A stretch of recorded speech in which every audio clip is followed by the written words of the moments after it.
Good morning, Zio here, and welcome to the channel. If you haven't subscribed, go ahead and hit that button now. Leave me a like and drop me a comment down and let me know you showed up. Anyway, this morning we are talking about KOTOR. It's Knights of the Old Republic. It's an old game that's, you know what, I can't think of how many years, but it's like more than 17 at this point. I believe it's a beloved franchise of the Star Wars mythos. And there are rumors of a possible HD remastering or a remake of this game. So we're going to talk about that today. Let's get into it, shall we?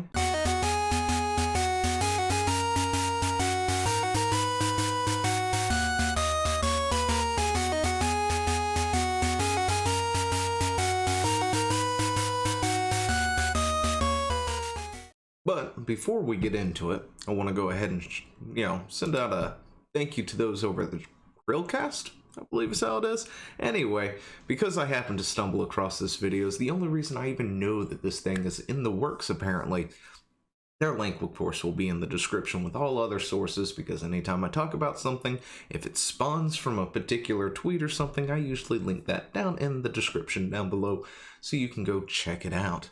And they're currently, I think, 1 subscriber away, or was, at the recording of this, to hitting that 100 mark. So, go over there and hit the subscribe button. Show them some love. Watch their stuff. It'd be fun. Anyway, so KOTOR is apparently being remade, or at least that's what the rumors seem to say, which honestly kind of scares me just a little bit, because I know EA, and yeah, this may not be a good thing at all. Anyway, so we've got this going on. We've got all this to go through real quick. But apparently rumors of a remake are starting up again, coming from the same source at Cinelex that revealed Edwin McGregor reprising of Obi-Wan in the upcoming Kenobi series on Disney+. However, I have no idea if that's even still a thing, because I keep hearing that it got canceled and then it wasn't canceled, and I really hadn't looked into it, but I like The Mandalorian, so maybe they'll do good with that. On an off note, of course, I feel like maybe that's what Disney is now going towards, where their TV shows are going to be better than their movies. Yeah, that's probably not the best way to go, but anyway. Rather than a simple HD remaster or a more involved remake with a newer engine voiceover work, EA new Knights of the Old Republic game is allegedly a complete remake of the story elements presented in both BioWare's KOTOR 1 and Obsidian's KOTOR 2. If previous rumors are to be taken into account, BioWare will not be making this one. And that there is where it kind of gets me thinking this is not going to be a good thing. Unless they plan on calling this KOTOR 3, if they actually follow through with this and start claiming it's a KOTOR remake, they're going to tick off a lot of people from this thing if they start rewriting how it goes. Alright? Now, we've seen it in the past. And we'll see it again, I'm sure. It happens. As it stands right now, EA's track record for the Star Wars property is not the best one in the world. And of course, Disney isn't doing it any favors. With these last 3 movies, there's a lot to talk about and a lot to go over with them, of course. And, this idea of throwing out the entire extended universe, all the books, and then at the same time going around talking about how there's nothing to pull from when you're trying to make these movies, makes me feel like all the people that are in charge of all this stuff have no idea what it is that they're doing and have no business being in charge of all this. And to be totally honest, depending on who actually goes up and takes this project, will make or break this project.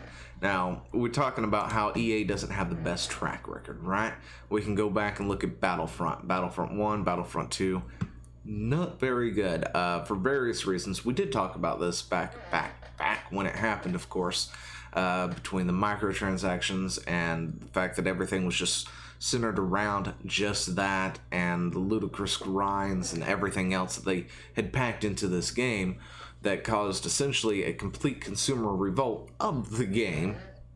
You know, EA messed up bad. Of course, Battlefront was done through DICE, and, you know, I had high hopes for it. I mean, don't get me wrong, I loved the Battlefront series, I really did, until EA remade it. And no, they didn't do Battlefront 3, they didn't do a Battlefront 4 or anything weird like that. No, they just straight up Star Wars Battlefront and then Star Wars Battlefront 2 when there was already a 1 and a 2, which makes it really complicated sometimes to speak about it, because you may be speaking of 2 and people might think you're talking about this one instead of the other 2. So you've got to sort of specify who made the game you're talking about if you're going to talk about how much you enjoyed it back in the day. But at the same time, using Respawn, they made this, right? Jedi Fallen Order.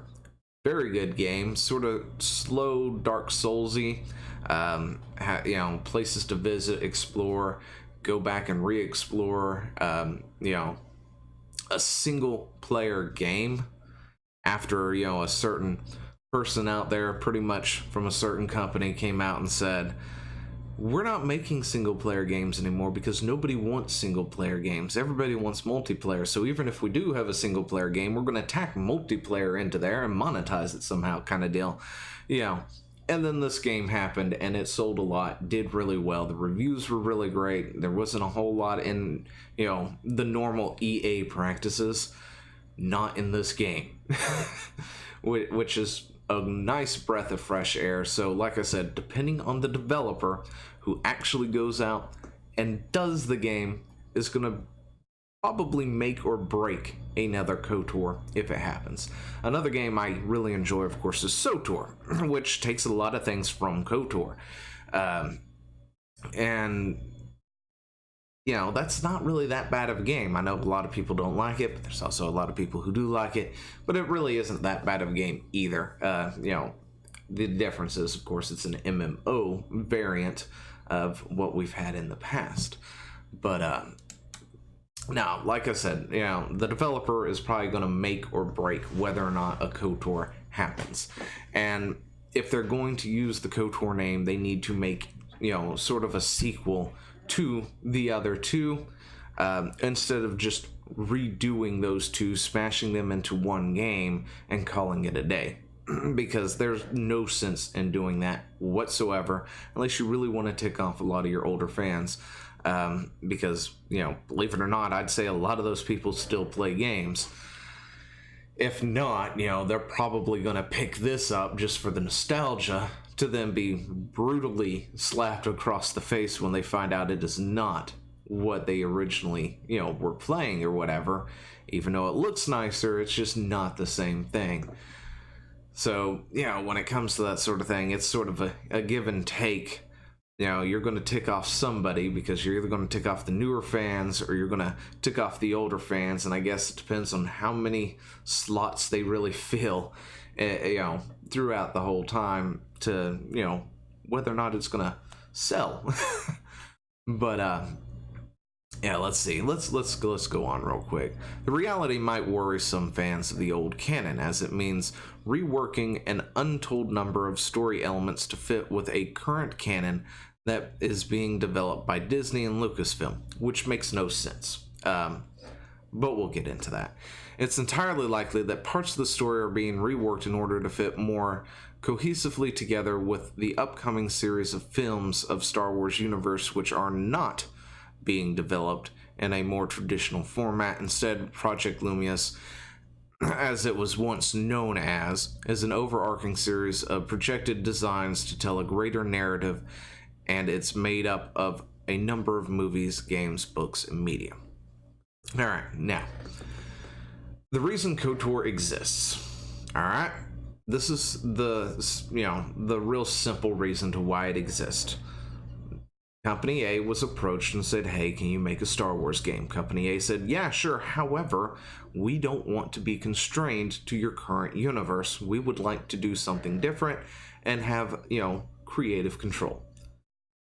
So they were given that, and they made KOTOR, which is, several thousand years before any of the other Star Wars stuff actually had happened at that time. KOTOR is an amazing thing. You've got all these nice things that you never really had beforehand. It's not just a game where, you're in a TIE fighter or anything, or you're pod racing, or you're Luke. It's a completely new story with new elements, new people, and a universe that is just untouched by, the current canon at that time. And as a result, being able to do things like that, the extended universe for Star Wars flourished. People were able to make stories and do things from books, comics, and other things that took place thousands of years before, thousands of years after, the current canon, what I guess we could call at this point as the Skywalker saga, was a thing. It didn't touch it. It didn't have any effect on it. Therefore, anything else doesn't matter at that point.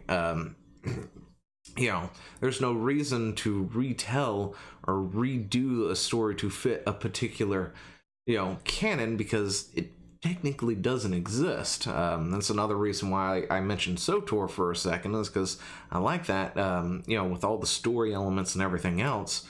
I mean, I've got criticisms, of course, of that game. However, it's a nice story that just takes place outside the realm of the normal canon. And you can do all sorts of things with it, and you've got the choices. You've got the light and the dark side tree or thing that's going back and forth, and it tells just an overarching story that you can change and go through a different way with even the same character. Kind of like KOTOR. It also has romantic interests and other things, just like KOTOR. It's essentially KOTOR, the MMO, in a lot of respects. But,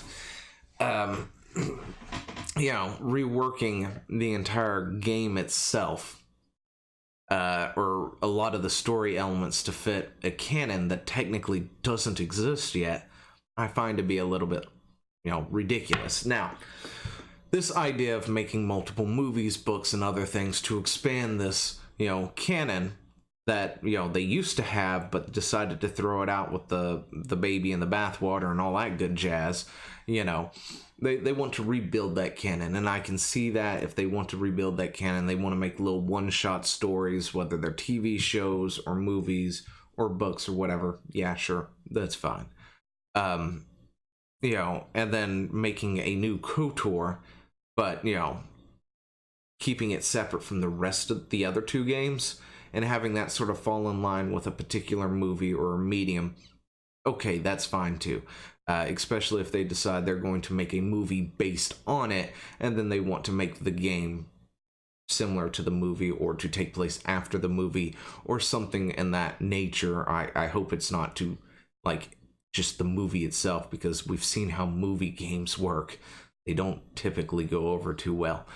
But, if it was to come after or sort of the prequel to said movie or something, that honestly doesn't seem to be like that would be that bad of a deal. But again, I think it all really depends on the studio that takes it on. Anyway, I think that's about all I've got to say on that one, so let me know what you think down in the comments below, and I will talk to you later. See ya. Hey, thanks for watching. Don't forget to leave a comment, smash that like button, and always subscribe for more. And of course, there are other videos floating around somewhere on the screen, so click one of those and see if you can find something that suits your fancy. Till then, I'll see you later. Bye.